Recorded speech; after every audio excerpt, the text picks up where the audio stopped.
on stage in front of a couple hundred people was to say, the Holy Spirit is not in the physical, it's outside of the physical. And I've learned through that one statement to say that anything that I have of anger, hostility, malice, loneliness, guilt, sin, is outside of, is in the physical, and is not outside of, let me put it another way, is outside of the reality of what I truly am, which is the Son of God, as a perfect spiritual being. So I think he might need that light. I need a light here. Where's the light? Yeah, he's gonna need that light. Yeah, my eyes are first to go. Thank you, sir. All right, anyhow. All right, now Gary says, I'm just picking apart. Here's the author. I do so a long time. I sure do. Long time do see. I have taken you're here. I'm here to help you along the path, just like Thomas was. Thaddeus, now that's the entity that was with Jesus. They came back in this physical, came back into his physical life experience, and he's chatting with Thaddeus as a physical spirit, as a physical spiritual being right now. And I mean, they're apart, but Thaddeus is reincarnated here into his life, into Gary's life right now, in the physical. And Thaddeus says, it gives me something to do on my day off. Thomas was another one that manifested with Jesus, with Gary, and on a physical level. He described to you a couple of his important trials or lessons at the time of, I'll do the same because it helps you. Can I use your light again? I'm sorry, my eyes are out of balance. Which means I'm out of balance on some level. Okay, here we go. And so, here we go. So Thaddeus says, trivials are but lessons that you failed to learn, presented once again to where you made a faulty choice once before, you can now make a better choice. Where you made a faulty choice before, how can you make a better one and thus escape all the pain that what you chose before has brought to you? That applies not only to your current lifetime, but from also one lifetime to another. And Gary says, cool, I'm always happy to find out what I haven't learned. Thaddeus, I learned eventually that you'll learn your lesson too. You've already learned most of them. Like many advanced spiritual students, you have two big ones left that you have to make better choices with. And Gary says, so what are the big ones I need to learn? Thaddeus says, first you asked Thomas, I was married. Actually, I was gay. Now this is interesting. And I didn't feel guilty about it. I was as gay as a picnic basket and proud of it. There were just a couple of problems. For one thing, I was a rabbi. In fact, I was a cantor, which means that I could sing. And I would sing at the temple. I was good. People liked me, and women were waiting in line to marry me. Not that I was interested in that sort of thing. So there I was, the singing rabbi, kind of like that person who was a poplar when you were a kid, the singing nun. And people expected me to be a good rabbi and get married and go forth and multiply. That's what rabbis did. Nothing, including Jesus, except for the multiply part. And that wasn't the only problem. As a rabbi, I taught the scriptures, God's laws, and what was one of the laws? You remember that little gem from Lichtovich, you would notice. And Gary says that all wizards, adulterers, mediums, and homosexuals shall be put to death. That's another thing I disagree with the Bible, by the way. Thaddeus says, nice, huh? So even though I didn't have a problem with being gay, I did have a problem with being dead. It was a phobia of mine. That was a big lesson for me. It wasn't easy to forgive being good at what I did, and yet knowing that that if I was found out, then not only would my life be torn apart, it would be over. Gary says, that's a tough one, all right. So what Thomas said about the five of you being friends and really supporting each other, that means Jesus and Mary was with them, supporting each other. I take it that it all helped to get through the difficult times. Thaddeus says, absolutely. And one of the things it taught me was that even if my friends weren't around, I was never alone. The Holy Spirit was always with me. Most people think they're alone if they're only one in the room, but Jesus taught me better. And he taught me how to forgive, coming from a place of cause and not effect. That's another thing that can't be emphasized more often. You can't forgive people because they did it. That's what the Course calls forgiveness to destroy. Forgiving that way is a waste of time. Yet even though 99% of the Course teachers tell people to forgive, they don't teach people the kind of forgiveness that works. It doesn't undo the ego. They make it what is being forgiven real. They don't have the gonads to tell people the world isn't real. This is coming from a spiritual guy named Thaddeus that came from Jesus as a disciple. That's my belief system here. Okay. But the Course is trying to teach them because of the way that the mind works. When you make what you're forgiving real, you do not free yourself. You tell your own unconscious mind that you are guilty. Anyone who does the Course and does not understand that and live it is costing themselves a great deal of time and are the ones who teach them that way. Un momento. Let's see what else he says here. See, I'm learning too again. Now, the other huge lesson I had to go through and forgive was watching my best friend being executed. That's Jesus, which, as you know, is simply legal murder. The warlord who did it told me to go home to my dad, maybe it's not Jesus, my land, and tell people what happens to those who come to his country and try to teach our evil beliefs. I would have felt better if I was executed. But Isaiah, now that's a woman that no, that's one of the disciples. Isaiah was there, and I did my best to confront her. No, that was a woman that he was interested in. Then 2 nights after Thomas was done in, he came to Isaiah in her sleep and spoke to her. She told me that it was just as real as anything she had experienced. She could touch and feel him. Thomas told her he was fine, and she would be too. She wasn't the same after that. It was far more comforting to her than I could ever be. Gary, boy, the adventures you guys had, it makes for quite a story, even if the metaphysical aspects of it are a little strange for some people. Thaddeus, truth is stranger than fiction. Gary said, yeah, I noticed. Thaddeus, so long before the crucifixion, we traveled with Jesus, Isaiah, who was usually with us. Mary was most of the time, although sometimes she'd be off teaching on her own. She had a following, mostly women. She was as good as Jesus in her own way. After Jesus' transition, she stayed in Nazareth for a couple of years. Then she went to the south of France, where she lived out her life. She didn't have a child, like some believe. She taught people and became a living example of enlightenment, or as the Course calls it, salvation. Both Jesus and Mary used metaphors to teach, and Jesus does the same in the Course. These are some of the individuals who teach that everything that Jesus said 2,000 years ago also those who teach that everything Jesus says in the Course should be taken literally. That's completely absurd. What it comes to and what Jesus says, the non-dualistic truth should be taken literally. But anything else is a metaphor. If you understand that 2,000 years ago or today, Jesus makes sense. His Course makes sense all the way through, and is saying he recently said 2,000 years ago that survived also makes sense. And if you don't understand it, the Course appears to be contradicting itself. There are people who have given up on it because they thought it was contradicting itself when it wasn't. That's just one of many reasons why it is important that teachers know what they're talking about. Here's Gary. I take it back then, and in the old days, you guys were taken care of by the people who came to listen to Jesus. Did they give you food and shelter along the way?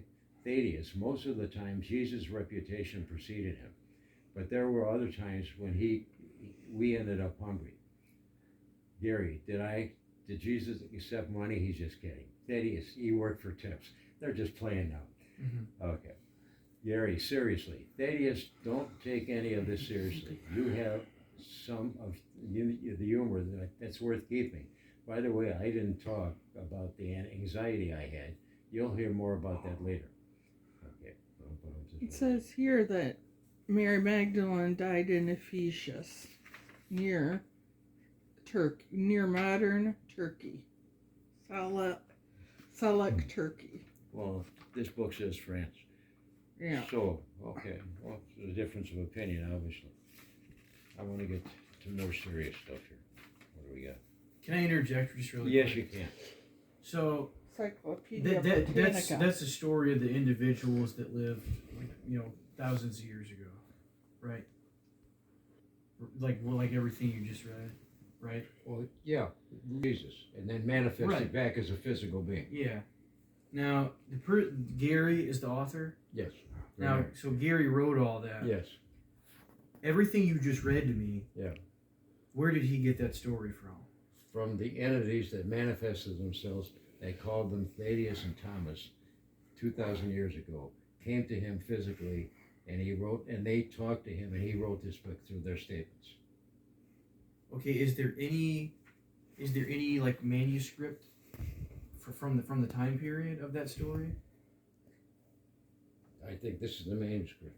Okay, but you see there's quite a gap between Yeah, but that doesn't bother me. 1, I know 2, about it 3, here. Yeah. 1, 2, 3 It AD doesn't bother 2022. He was a bum then, he's a bum now. Well, Humanly speaking. I know, but that has nothing to do with anything. It's got time. It's about time.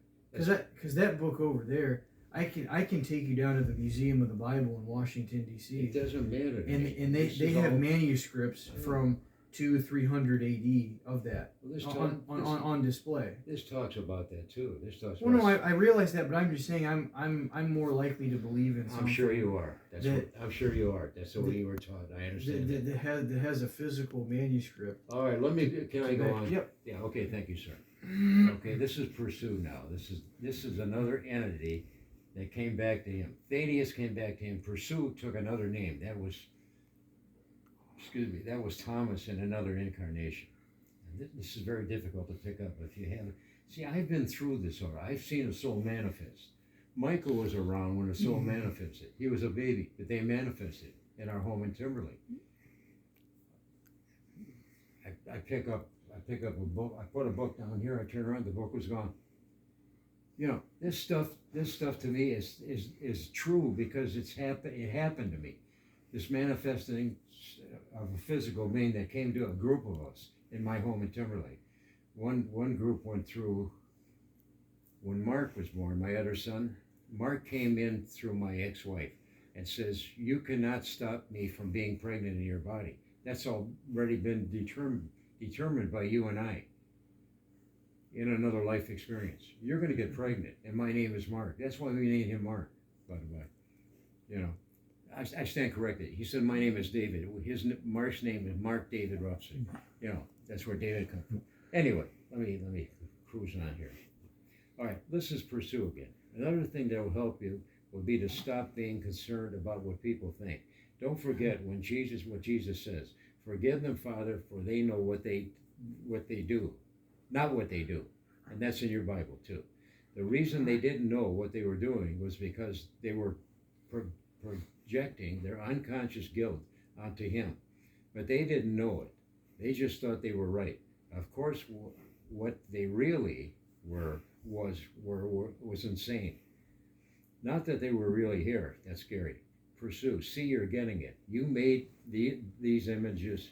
You made their images, but they're not really here. As the Course teaches, they are a part of what the world you made as a substitute reality. In essence, we're talking about the same thing, you and I. This is Jesus now. You who believe that God is fear made but one substitution. It has taken many forms because it was the substitution of illusion for truth, of fragmentation for wholeness. It has become a splintered and subdivided and divided again over and over. That is now almost impossible to perceive it once was one and still is what it was. that one error which brought truth to illusion, infidelity to time, let me get that correctly, infinity to time, and life to death, was all you ever made. Your whole world rests upon it, and have ever rest upon it. Everything you are reflects it, and every special relationship that you ever had made is a part of it. And now you know the way out, Gary. This is the entity again.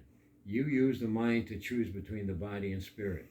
Which one you make a habit of choosing will become real for you. As Jesus puts it, the mind is the activating agent of spirit. You're not here, buddy.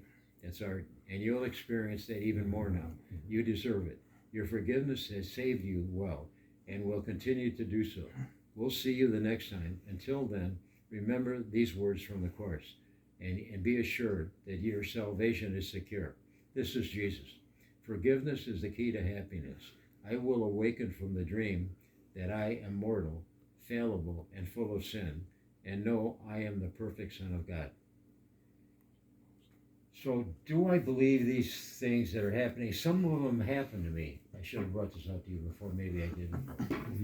But we can touch that. Thanks. Here's things that happened to his mom, my ex-wife. Okay, her name was Jane, still is, probably. But what happened was, we were sitting in a home in Timberlake one time, and I said to Jane, certain things are happening here, Jane. The doors are opening, windows are slamming, radios are going off and on, TV at 3 in the morning, and nobody's here. And she said, well, this could be a negative thing. I said, yeah, it could be, but nothing has happened to us negatively. We're just shocked that these things are happening. Well, she said, what do you intend to do? I said, I'm going to write it a note, whoever it is. So I wrote a note, and I folded it up, and I put it in the kitchen. I'll remember this vividly. And I went in the front room to watch the Browns, came back again. That note was gone, and another one was folded up in its place. And I opened that note up, and in puritanical writing, 1800 writing, it says, my name is Anne. I was your mother in another life experience. I have come to help you. And I thought, geez, and I never believed in any of this stuff before this happened. And these things were going on. Toilet. And you can see, you can watch TV and see the entities now. Same thing, doors are closing, blah, blah, blah, blah, blah, so on and so forth. So one time, I wrote another note back, and I says, then I said, who are you? And she said, I'm your mother, another incarnation. Then I wrote another note. Never saw it materialize. Same thing happened again. And it says, I'm going to introduce you to entities on the other side, on my side, that have passed over. And I want you, as if you choose, choice again, to talk to them Was your through cat the in Ouija the board. toilet? Now, as a Catholic, I learned the Ouija board is not good. You know, you could draw any kind of negative energy. But that happened, by the by, in our home in Timberlake for a year or two. I know you were a little bambino. But one time I was in the kitchen, and an entity came on the board and said, I'd like a cup of coffee. Now, they don't need coffee on the other side. There's no body. We knew that once, you know. So I went over, I said, how do you like it? 2 creams and a sugar. In the kitchen in Timberlake, put it on that stove, went to the table in the kitchen. Stop grinning. You were there. And You served a demon. and the cup was empty. I went over to the cup. I overturned it. It was empty. And somebody got on the board again. It says he'd like another cup. I'd like another cup. And I went back to the table, and I said, you don't need another cup. What are you here to do? And he says, I'm here to teach you, you know, that you're a spiritual being, that I'm a spiritual being, that's what we are. So we went on the board for a couple of years, every other night, and many entities from the other side came, I don't like the word up and down, it's separation, came to us on the board and says, help me. And we said, how can we help you? And the board said, mostly through children. I don't know where I'm at. I was a baby. I'm not a baby anymore. Where am I? Who am I? How can I get back to my mommy? And all these other souls that came in that communicated with us through the board. And so we learned, and one person on the board says, my ex-husband is getting married. I'd like him to know that I'm okay in another dimension. And we said, how can we contact him? She said, I'll give you a phone number on the Ouija board. You don't believe this. Do you believe this or not? Well, It's yeah, up- it's up to you. It's up to you. It's, No, I do. My aunt had some experiences. goes with through that. Yeah, Ouija she's, yeah. boards. Oh, I of course, Okay. I of course believe All in right, the so, spiritual yeah, world. I'm just giving you our Mhm. experience, yeah, and why I believe in Yeah. this book a lot, because a lot of Yeah. these things have happened personally. So anyway, I called, she said, she put the phone number on the Ouija board. I remember it was a Sunday night, it was about 11 o'clock at night. I called this number, a guy answered it, I used the name Joe. I said, Joe, we've got your ex-wife here, spiritually, on the Ouija board. He said, what is this, some kind of a joke? I said, no, hang on. So the people on the board she was writing, the woman had passed over, says, tell him about the Buick, 1970, 57 Buick we had. We were going to Pittsburgh on the freeway and the engine blew up. So I said, she's talking about an engine in a Buick? He said, yeah, they had, well, who is this? And I said, Joe, don't hang up. We'll go on a Ouija board. It came back again. She said, tell him about the wedding cake that I made for our 3rd anniversary, where we didn't have any money, and I made a special wedding cake. And he and I know about this. And so I explained it to Joe on the phone. He says, where do you live? And I said, he lived in Euclid. He said, I'll be right over. So he came over. He worked the board with her for about an hour. He said, look, all these things she's talking about, we're talking about happened. However, I'm getting married again. And I have 2 kids to raise up. And I'm not going to go through this again anymore with you guys. And we said, fine, thanks for coming. Have a nice life. So all these things that are happening right now through the book and through what happened with me on a personal level, on a physical level, if you will, in a spiritual direction, okay, I'm in. I'm in. I'm on board. So do I have doubts? Yeah. Do I have fears? Yes. Do I have doubts and fears in these books that I'm reading that tell me that your spirit or my spirit and God's spirit is the same spirit? I have no doubt.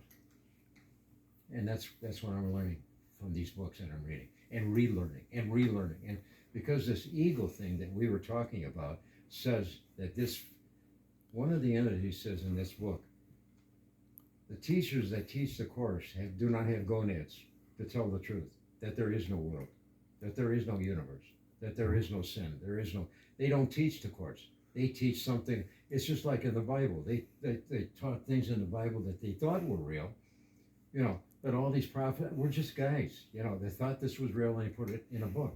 So I'm learning right now through this book, it's the same procedure, but the procedure to me I've experienced in this life experience. Some of it, not all of it, but I'm willing to learn more. And the more I learn, the more I feel at peace with Frank.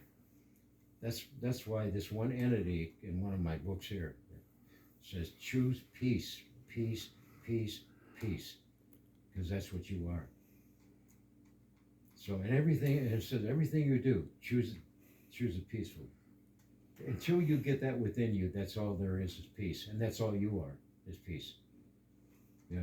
How do you explain the prophecies in the Bible then that have come true? Prophecy is just man writing what he thinks was real, or wanting to get ahead, or wanting to be a superstar, or wanting to. But I mean, they came true. I mean, every single one of them has come true. No, you're saying that now. You don't have any proof. The Bible doesn't say that. The Bible talks about hellfire and brimstone. Have you been there? Have you been in hell? No. Don't tell me what is true. It's what